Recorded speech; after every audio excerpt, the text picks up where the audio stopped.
दिया। अब कुब्जा दासी की कथा देखिए ना, एक तरफ महाभारतकार कहते हैं, भगवान कृष्ण कह रहे हैं कि मैं इतना बड़ा ब्रह्मचारी पुरुष हूं, और महाभारत में उनके लिए योगेश्वर, तपस्वी, महर्षि, संसार में ऐसा चरित्र दूसरा कोई उपस्थित नहीं है। लेकिन भागवतकार कहते हैं कि कुब्जा दासी के साथ समागम किया था। अब आपको निर्णय करना है कि कौन से कृष्ण की महिमा को हम स्वीकार करें, कौन सी महिमा में भगवान कृष्ण की महिमा बढ़ेगी और कौन सी बातों को स्वीकार करने में भगवान कृष्ण का कद छोटा होगा। आगे कह रहे हैं, ब्रह्म हत्या सुरापानम, शराब पीना महापाप है। ये बहुत बड़ी बात है अपने बात आप में, हमारे समाज में बहुत लोग इस बात को कहते आपको दिखाई देते हैं। एक देवी है विचित्र लेखा, उन्होंने 5 फायदे बताए थे शराब पीने के, आपने सबने सुने होंगे और टीवी पर बड़ा वायरल हुआ था, सोशल मीडिया पर भी। लेकिन हम क्या कह रहे हैं, भागवतकार लिखते हैं कि भगवान कृष्ण के बड़े भाई बलराम जी शराब पीते थे। आपने एक टिप्पणी और सुनी होगी, पीछे 2-3 महीने पीछे एक टिप्पणी आई थी मुरारी बापू की, जो स्वयंभू कथाकार हैं, वो कृष्ण के ऊपर टिप्पणी कर रहे हैं। क्या?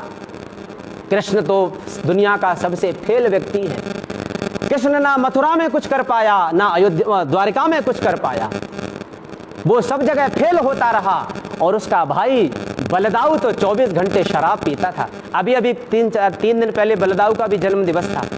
बलदाऊ भी बहुत बड़े संयमी और श्रेष्ठ पुरुष थे, समस्त संसार के किसानों के वो आदर्श हैं, वो परिश्रम और पुरुषार्थ के प्रतीक हैं।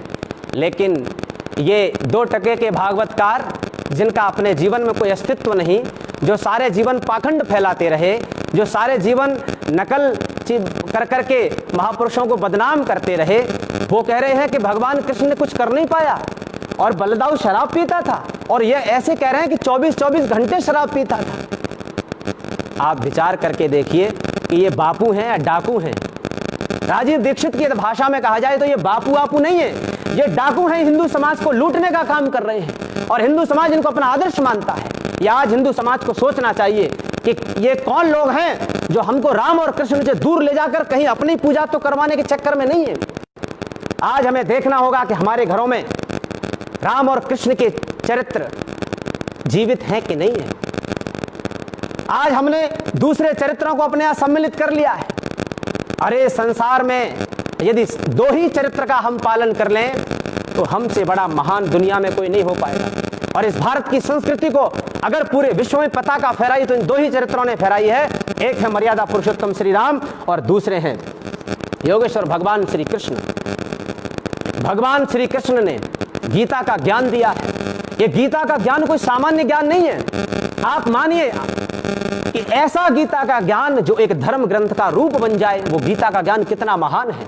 भगवान कृष्ण गीता में स्वयं कहते हैं, क्या कहते हैं कि मेरे जीवन के लिए कोई कर्म शेष नहीं है, मुझे कोई कर्म अपेक्षित नहीं है, मैं सब प्रकार के कर्मों से मुक्त हो चुका हूं, लेकिन फिर भी मैं कर्म करता हूं। क्यों? क्योंकि संसार के लोगों को मुझे प्रेरित करना है कि तुम सबको कर्म करना चाहिए, आलसी बनकर जीवन नहीं जीना है। और वो बहुत बढ़िया एक श्लोक बोलते हैं, लिखते हैं उसमें क्या, यद यदा चरति श्रेष्ठस्तत्त देवे तरो जनः सयत् प्रमाणम कुरुते लोकस्तदनु वर्तते। ये संसार के लोगों, श्रेष्ठ आचरण के द्वारा संसार में ऐसा प्रमाण उपस्थित कर दो कि आने वाले लोग आपके किए हुए कार्यों के एक प्रमाण के रूप में देखें और उसका अनुकरण करें, उस आचरण पर अपने जीवन को चलाएं।